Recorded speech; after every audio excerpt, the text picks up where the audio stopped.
ஆட்சி முழுக்க ஊழல் ஊழல்லே ஊறி போய் நாரி போய் கிடக்குது. எந்த மூஞ்ச வச்சுக்கிட்டு சார் வந்து ஓட்ட கேட்பீங்க? இந்த திமுக நாளையோ இல்ல இந்த பாஜக நாளையோ இல்ல இந்த மற்ற பலர் நாளையோ இல்ல எந்த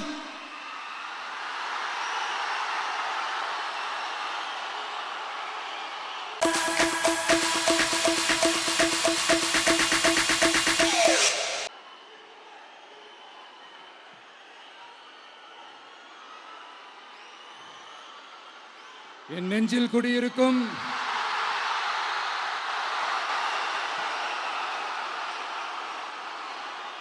திருநெல்வேலி மக்கள் உங்கள் அனைவருக்கும் என்னுடைய வணக்கம்.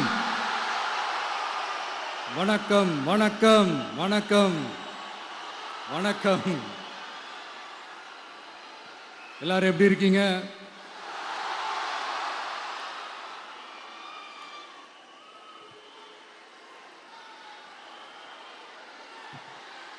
உங்க மகன், உங்க அண்ணன், உங்க தம்பி, உங்க தோழன், உங்க நண்பன், உங்க விஜய் உங்களை தேடி வந்திருக்கிறேன். இந்நேரம் திமுக கையில் அந்த முழு பவரும் இருந்திருந்தா, இந்நேரம் ஸ்டாலின் சார் கையில் அந்த முழு பவர் இருந்திருந்தா கண்டிப்பா இந்த நிகழ்ச்சி நடந்திருக்காது. ஏதாவது ஒரு முட்டுக்கட்டையை போட்டு நம்மளை வரவிடாம பண்ணியிருப்பார். ஆனா இப்பதான் அவர் ஒரு அதிகாரம் இல்லாத ஒரு முதல்வரா அப்படியே இருக்கார்ல, ஒரு கேர்டேக்கர் கவர்மெண்ட்னு சொல்லுவாங்க இந்த பீரியட. ஸோ அப்படி இருக்கிறதுனாலையோ என்னமோ கொஞ்சம் ஈஸியாக வர முடிஞ்சதுன்னு நினைக்கிறேன்.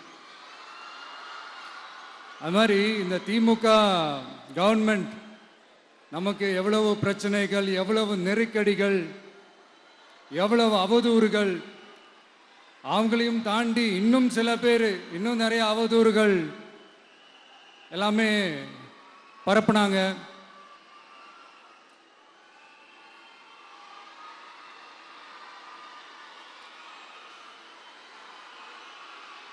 இந்த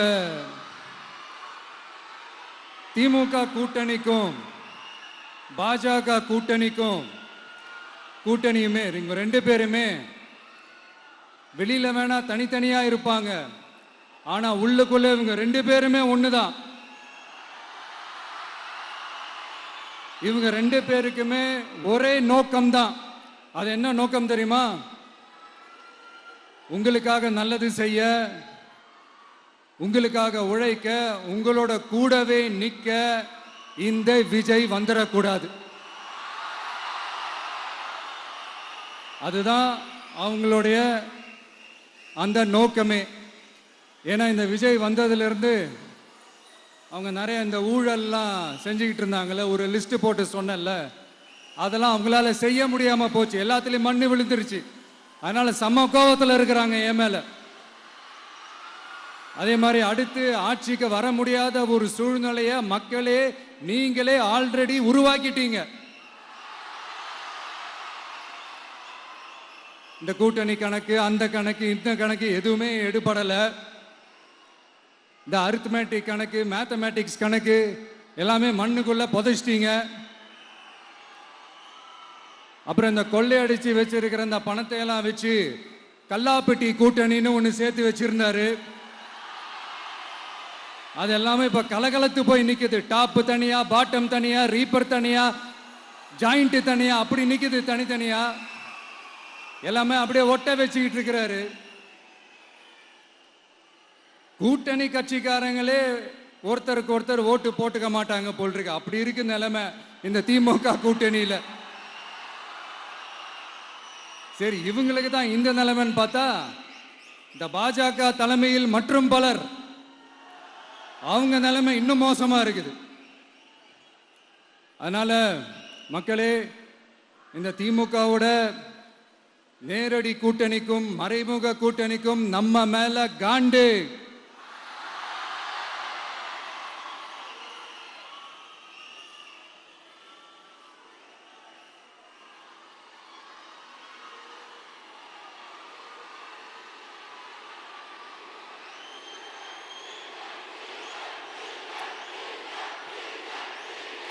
அந்த அந்த காண்டுக்கு ஒரு காரணம் என்ன தெரியுமா? அவங்க வீட்லயே அவங்க குடும்பத்திலேயே விசில் சத்தம் பலமா கேக்குதான்.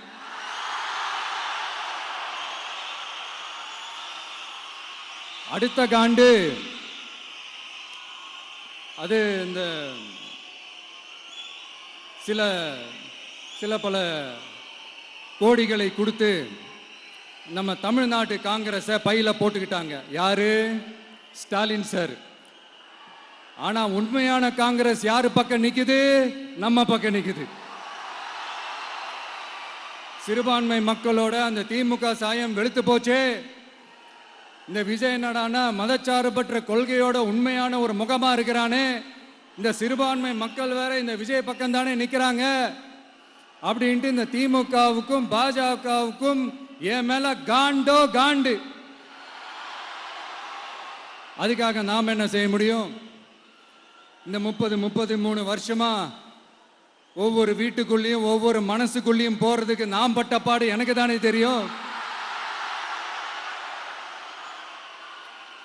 அதனாலதான் நான் முன்னாடியே சொன்ன மாதிரி கட்சி ஆரம்பிச்சுட்டு ஒவ்வொரு வீட்டுக்குள்ளேயும் நான் போல, ஒவ்வொரு வீட்டுக்குள்ளேயும் போனதுக்கு அப்புறம் தான் கட்சியாவே ஆரம்பிச்சிருக்கிறேன்.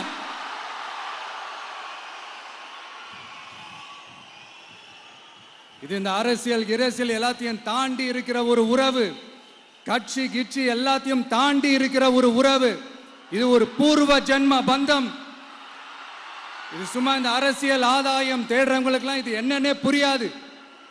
இது மற்றவங்களுக்கு வேணா எலெக்ஷன். ஆனா இந்த விஜய் கூட நிக்கிறவங்களுக்கும் இது ஒரு இமோஷன். நான் சந்தோஷப்பட்டா மக்கள் சந்தோஷப்படுறாங்க, மக்கள் சந்தோஷப்பட்டா நான் சந்தோஷப்படுறேன். எனக்கு ஒண்ணுனா மக்களுக்கும், மக்களுக்கு ஒண்ணுனா எனக்கும் கண்ணு கலங்கும். எவ்வளவு அவதூறுகள்! இந்த கரூர் விஷயத்தை பத்தி ஊருக்கே தெரியும். ஆனா போடு, விஜய் மேல பழிய போடு. என்னடா இவ்வளவு பெரிய ஒரு பழிய தூக்கி விஜய் மேல போட்டாலும் மக்கள் விஜய் கூடவே நிக்கிறாங்க. இது என்னடா அதிசயமா இருக்குது அப்படின்ட்டு அது ட்ரை பண்ணி பார்த்தாங்க. அது மக்கள் கிட்ட எடுபடல. சரி, அடுத்து வேற என்ன பண்ணலாம்? முடக்கு, ஜனநாயகனா முடக்கு. படத்தை முடக்கினா கொஞ்சம் பையன் கொஞ்சம் டிஸ்டர்ப் ஆயிடுவான். அதனால படத்தை முடக்கி. இது யாரு முடக்கினாங்கன்றது உங்களுக்கே தெரியும். அது நான் சொல்ல வேண்டிய அவசியம் உங்களுக்கு இல்லை. ஆனா இவன் நாடா இவன் படத்தை முடக்கினாலும் அவன் பாட்டுக்கு அதை கண்டுக்காம அவன் பாட்டுக்கு அவன் வேலையை பார்த்துட்டு போயிட்டே இருக்கான். அதுவும் எடுபடலை. சரி, அடுத்து வேற என்ன பண்ணலாம்? போடு, SOPன்னு ஒண்ணு போடு. விஜய்க்கு மட்டும் தனியா ரூல்ஸ், தனியா ரெகுலேஷன்ஸ், தனியா கண்டிஷன்ஸ். அவனுக்கு மட்டும் போடு. மற்ற கட்சிகள்லாம் விடு, விஜய்க்கு மட்டும் தனி கண்டிஷன்ஸ் போடு. அவன் வெளியவே வரக்கூடாது, மக்களை சந்திக்கவே கூடாது. என்னாச்சு? அதுவும் எடுபடல.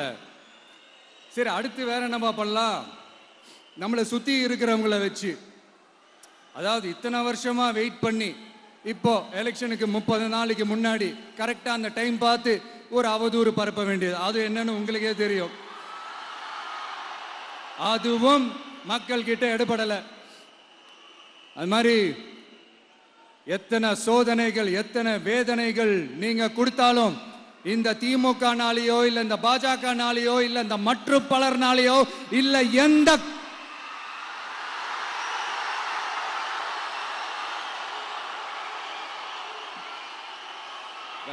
வேற யாராலையும் என்ன மக்கள் கிட்ட இருந்து பிரிக்க முடியாதுன்னு சொல்ல வந்தேன். அதைத்தான் சொல்ல வந்தேன்.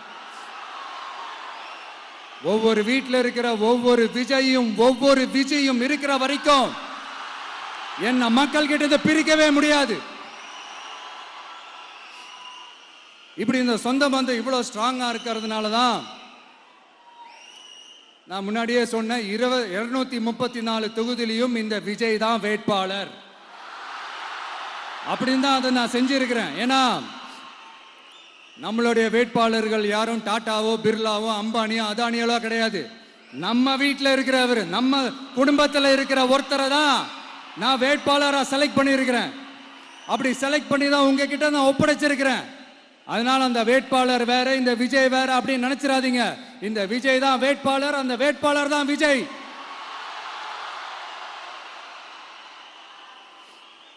இத்தனை வருஷம் யார் யாருக்கோ ஓட்டு போட்டீங்க. ஆனா இந்த வருஷம் உங்க வீட்டில் இருக்கிற ஒருத்தருக்கு, உங்க வீட்டில் இருக்க நம்ம குடும்பத்தில் இருக்கிற ஒருத்தருக்கு நம்ம ஓட்டு போட போறோம். அந்த வேட்பாளர்களுக்கு நீங்க ஓட்டு போடுறது நமக்கு நாமளே ஓட்டு போட்டுக்கிற மாதிரி. அந்த வேட்பாளர் ஜெயிச்சா நாம ஜெயிச்ச மாதிரி. இப்படிப்பட்ட ஒரு எமோஷனலான ஒரு எலெக்ஷனை தமிழ்நாடு இல்ல, இந்தியாவே பார்த்திருக்காது. இது நீங்க எவ்ரி 5 இயர்ஸ் வர ஒரு எலெக்ஷன் மாதிரி இதை நினைச்சிடாதீங்க. இது வேற, இது ஒரு அதிசய எலெக்ஷன். 50 வருஷத்துக்கு ஒரு வாட்டி நடக்கிற ஒரு எலெக்ஷன் மாதிரி. அதனால அந்த சான்ஸை மிஸ் பண்ணிடாதீங்க மக்களே. ஒரு காமராஜர் தானா, ஒரு அண்ணா தானா, ஒரு எம்ஜிஆர் தானா நம்ம தமிழ்நாட்டுக்கு? அவங்கள மாதிரி வேற யாருமே வந்துட மாட்டாங்களா அப்படின்னு நீங்க ஏங்கினது எனக்கு தெரியும். அதை மனசுல வச்சுக்கிட்டு தான் நம்ம டிவிக்கே வந்திருக்கிறோம். நம்ம டிவிக்கு யார் யார் மாதிரி எல்லாம் உழைக்கும்னு சொல்லவா? ஐயா முத்துராமலிங்க தேவர் மாதிரி, ஐயா வீரன் சுந்தரலிங்கம் மாதிரி, ஐயா வாபூசி மாதிரி, ஐயா அழகு முத்துக்கோன் மாதிரி, ஐயா கட்டமன் மாதிரி, ஐயா ஒண்டி வீரன் மாதிரி, ஐயா குரூஸ் பெர்னாண்டஸ் மாதிரி, மாதிரி ஒட்டுமொத்த தமிழ்நாட்டு மண்ணுக்கும் உழைக்கும், உழைச்சிக்கிட்டே இருக்கும். இந்த எலெக்ஷன்ல நம்ம டிவிக்கு ஆட்சி அமைஞ்சா அது என்ன அமைஞ்சா அமைக்கிறோம். எப்படி அமைக்கிறோம்? நம்ம டிவிக்கு ஆட்சி அமைஞ்ச உடனே பெண்கள், இளைஞர்கள் எல்லாருமே நல்லா இருப்போம், நல்லா இருப்போம், நல்லா இருப்போம். விவசாயிகள், மீனவர்கள், உழைக்கிற மக்கள் எல்லாருமே நல்லா இருப்போம், நல்லா இருப்போம், நல்லா இருப்போம். இன்னும் பல வருஷத்துக்கு நம்மளுடைய குடும்பங்கள், நம்மளுடைய சந்ததிகள், நம்மளுடைய தலைமுறைகள் எல்லாருமே நல்லா இருப்போம், நல்லா இருப்போம், நல்லா இருப்போம். அதனாலதான் மீண்டும் மீண்டும் சொல்றேன், வேற யாருக்காவது ஓட்டு போட்டு உங்க ஓட்டை வேஸ்ட் பண்ணிடாதீங்க. அதனாலதான் பார்த்து பார்த்து உங்களுக்கான வாக்குறுதிகளை நாம அதை அறிவிச்சிட்டு இருக்கிறோம். சொல்லாததை, செய்ய முடியாததெல்லாம் சொல்லவே மாட்டோம். அதுல ரொம்ப உறுதியா இருக்கிறோம். சொல்லாததை செய்வோம், அது வேற விஷயம். ஆனா செய்யறத மட்டும் தான் சொல்லுவோம். யங்ஸ்டர்ஸ், விவசாயிகள், மீனவர்கள், இந்த மாதிரி பல திட்டங்கள் இருக்கு. எல்லாத்தையுமே நிறைவேற்றுவோம். இந்த விஜய் அதை சாத்தியமாக்கி காட்டுவான். இதை நான் ஏன் இவ்வளவு ஸ்ட்ராங்கா சொல்றேன் அப்படின்னா, மக்கள் பணத்திலிருந்து ஒரு பைசா கூட தொட வேண்டிய அவசியமே எனக்கு இல்லை. உங்களுக்கு புரியுதுங்களா? உங்களுக்கு மக்களுக்கு தப்பே நடக்காது, தப்பே நடக்க விட மாட்டேன். இப்ப நான் சொன்னல, மக்கள் காசுல இருந்து ஒரு பைசா கூட தொட மாட்டேன்னு.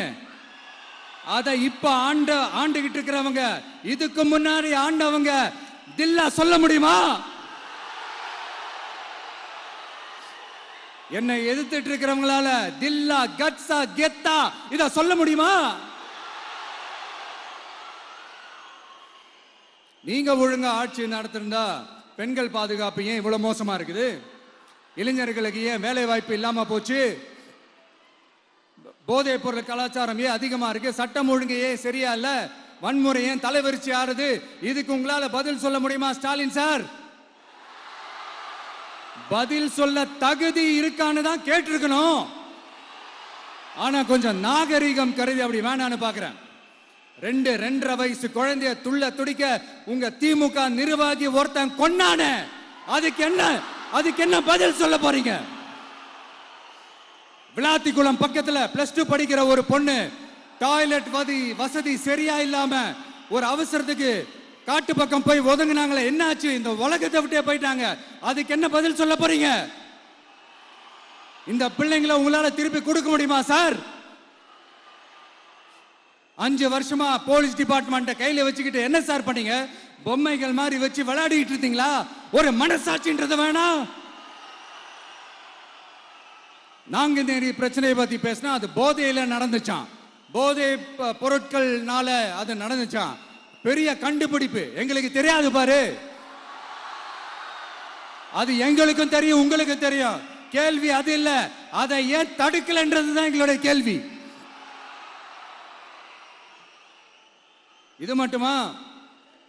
மணலை திருடுறாங்க, மண்ணை திருடுறாங்க, மலைகளை முழுங்குறாங்க, சட்டவிரோதமா கல்குவாரி நடத்துறாங்க, மணல் மாஃபியா அது ஒரு பக்கம் நடந்துகிட்டு போகுது. இன்னொரு பக்கம் மினிஸ்டர்ஸ் கொள்ளையடிக்கிறாங்க, இன்னொரு பக்கம் குடும்பமா சேர்ந்து கொள்ளையடிக்கிறாங்க. டாஸ்மாக்ல ஊழல், நகராட்சி துறையில ஊழல், இப்படி ஊழல் ஊழல், ஆட்சி முழுக்க ஊழல் ஊழல்லே ஊறி போய் நாரி போய் கிடக்குது. எந்த மூஞ்ச வச்சுக்கிட்டு சார் வந்து ஓட்ட கேட்பீங்க?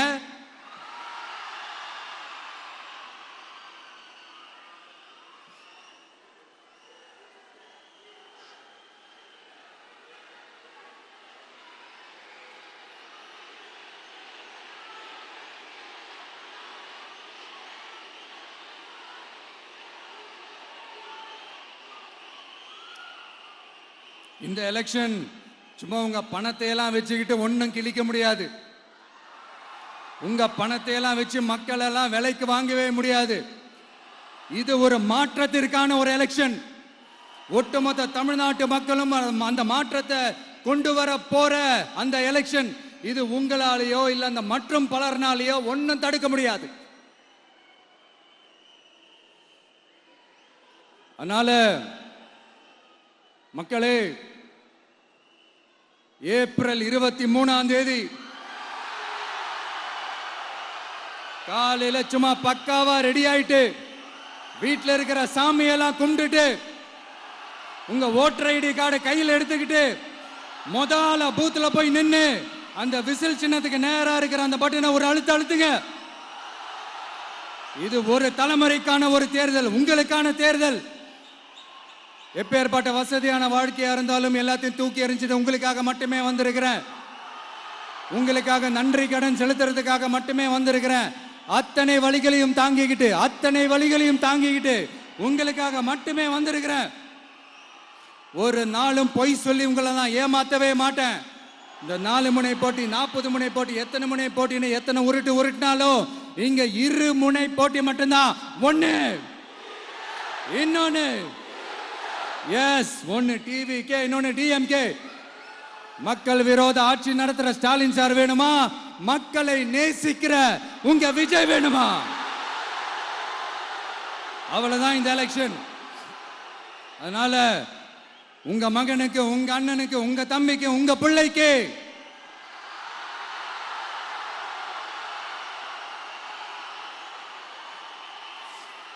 ஒரே ஒரு வாய்ப்பு கொடுங்க.